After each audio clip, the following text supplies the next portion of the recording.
Olá pessoal, vamos continuar a leitura de Fedro. Temos aqui um discurso belo começando, mais um, lembrando um pouquinho só o que ele acaba de dizer, o Sócrates, ao Fedro. Ele disse o seguinte, que o homem com poder de discernimento, ele não vai procurar tornar-se agradável aos seus companheiros, que ele chamou aqui companheiros de escravidão, e sim aos seus mestres de origem celeste. Disse também que a extensão do caminho a ser percorrido ela é grande e que ela é grande no sentido de quem busca grandes ideais. E é isso. Então vamos continuar. Eu parei no momento em que Fedro pergunta para ele: vamos, Sócrates, conta-me essa história que dizes ter ouvido, que é uma lenda que o Sócrates disse que foi transmitida por uma tradição antiga, que ele não sabe se é verdadeira ou falsa, mas ele fala sobre as condições necessárias, as ações agradáveis aos deuses. Então vamos continuar. Sócrates, pois bem, ouvi uma vez contar que na região de Náucratis, que é uma colônia grega no delta do Nilo, no Egito, houve um velho deus deste país, deus a quem é consagrada a ave que chamam Ibis e a quem chamavam Tot. Dizem que foi ele quem inventou os números e o cálculo, a geometria e a astronomia, bem como o jogo de damas e dos dados. E finalmente fica sabendo os caracteres gráficos, a escrita. Nesse tempo, todo o Egito era governado por Tamuz, ou Amon, que é o soberano divino, que residia no sul do país, numa grande cidade que os gregos designam por Tebas do Egito, onde aquele deus era conhecido pelo nome de Amon. Tote encontrou-se com o monarca a quem mostrou as suas artes, dizendo que era necessário dá-las a conhecer a todos os egípcios. Mas o monarca quis saber a utilidade de cada uma das artes e, enquanto o inventor as explicava, o monarca elogiava ou censurava consoante as artes que lhe pareciam boas ou más. Foram muitas, diz a lenda, as considerações que sobre cada arte Tamuz fez a Tote, quer condenando, quer elogiando, e seria prolixo enumerar todas aquelas considerações.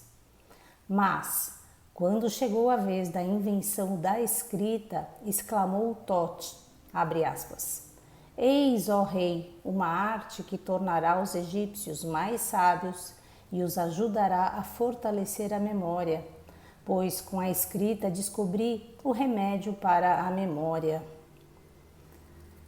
Ó Tot, mestre incomparável, uma coisa é inventar uma arte, outra julgar os benefícios ou prejuízos que dela advirão para os outros. Tu, neste momento e como inventor da escrita, esperas dela e com entusiasmo todo o contrário do que ela pode vir a fazer. Ela tornará os homens mais esquecidos, pois que, sabendo escrever, deixarão de exercitar a memória, confiando apenas nas escrituras e só se lembrarão de um assunto por força de motivos exteriores, por meios de sinais e não dos assuntos em si mesmos. Por isso não inventaste um remédio para a memória, mas sim para a rememoração. Quanto à transmissão do ensino, transmites aos teus alunos não a sabedoria em si mesma, mas apenas uma aparência de sabedoria, pois passarão a receber uma grande soma de informações sem a respectiva educação. Hão de parecer homens de saber, embora não passem de ignorantes em muitas matérias, e tornar-se-ão, por consequência, sábios imaginários, em vez de sábios verdadeiros. Uau, né? Aqui uma grande crítica à escrita. Tá bem claro, né? Que ele diz aqui que a escrita vai tornar os homens mais esquecidos. Por quê? não vão estar no treino das suas memórias, vão estar lendo o que está sendo apresentado como sinais exteriores, sem fazer essa busca interna. E se não há essa transmissão de ensino, se não há educação, existe apenas uma aparência de sabedoria, são uma soma enorme de informações sem qualquer resultado real. E é muito interessante a gente pensar, né? Porque se a gente pensar nos livros que nessa época começam a circular, né, através dos papiros, por exemplo, né?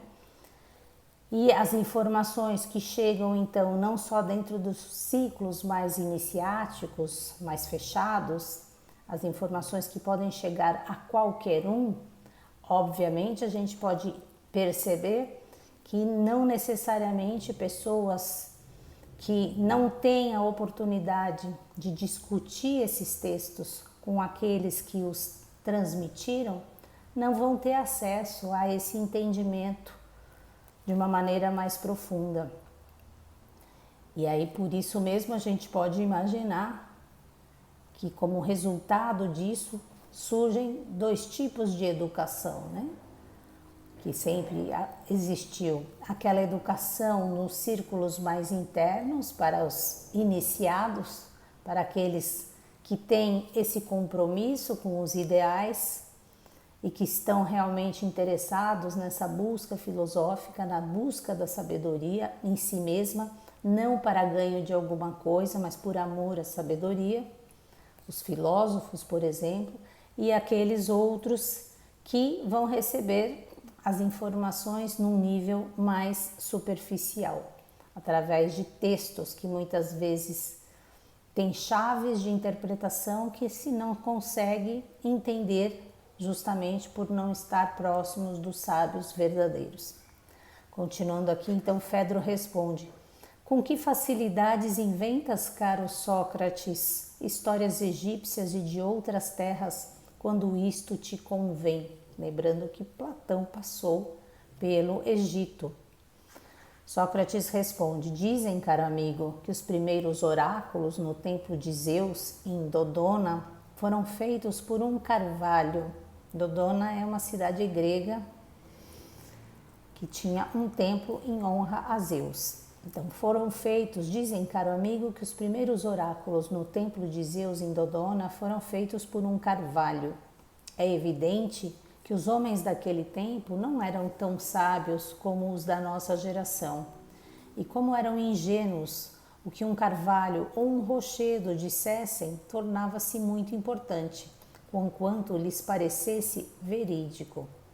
Mas para ti talvez interesse saber quem disse determinada coisa e de que terra é natural, pois não te basta verificar se essa coisa é verdadeira ou falsa. Outra ideia aqui chave, né?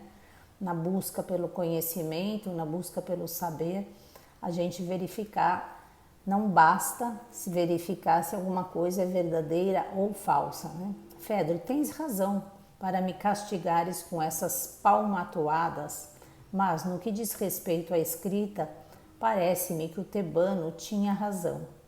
Sócrates, de onde se conclui o seguinte: se alguém expõe as suas regras de arte por escrito e um outro vem depois que aceita esse testemunho escrito como sendo a expressão sólida de uma doutrina valiosa, esse alguém seria tolo, não entendendo o aviso de Amon, e atribuiria maior valor às teorias escritas do que a um simples tópico para a rememoração do assunto tratado no escrito.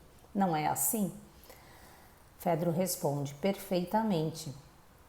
Sócrates diz: o maior inconveniente da escrita parece-se, caro Fedro, se bem julgo, com a pintura. Olha que interessante a análise que ele vai fazer agora, né? As figuras pintadas têm atitudes de seres vivos, mas se alguém as interrogar, manter-se-ão silenciosas.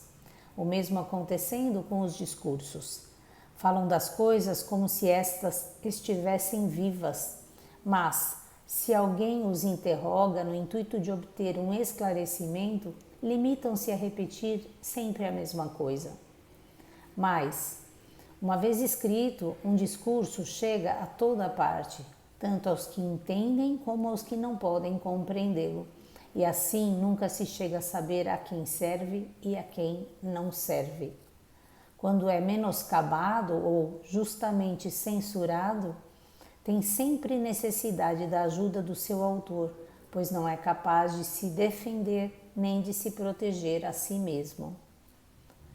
Ele diz aqui exatamente aquilo que eu tinha acabado de explicar um pouco, né, sobre essa impossibilidade quando esse discurso começa a chegar a toda parte, de se saber, né, de fato quem entende, quem não entende aquilo, como ter uma chave para esse entendimento, né? E às vezes, como perdura apenas o texto durante séculos, não somos mais capazes de saber o que ali exprime uma coisa com justeza, como ele diz aqui, ou não, e muitas vezes ficamos presos a algumas linhas desses textos e não conseguimos adentrar para uma experiência interior, buscando realmente verificar por que aquilo está escrito, né? De que forma aquilo pode estar trazendo outras informações, por exemplo, mais profundas, mais ocultas. Continuando então, só para a gente finalizar. Fedro, continuas a exprimir-te com toda a justeza. Sócrates responde: deveremos agora examinar uma outra espécie de discurso. Irmã legítima da precedente, como nasce e em que é superior a outra espécie. Fedro, a que espécie de discurso aludes e como surge?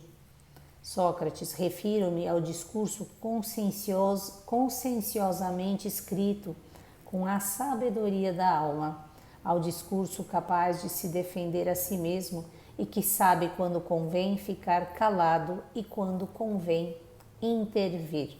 Vou parar por aqui, pessoal. Continuamos amanhã, se Deus quiser, para ver qual é esse recurso a que Sócrates se refere, que é capaz de defender-se a si mesmo com a sabedoria da própria alma. Beijos para vocês, pessoal. Bye, bye.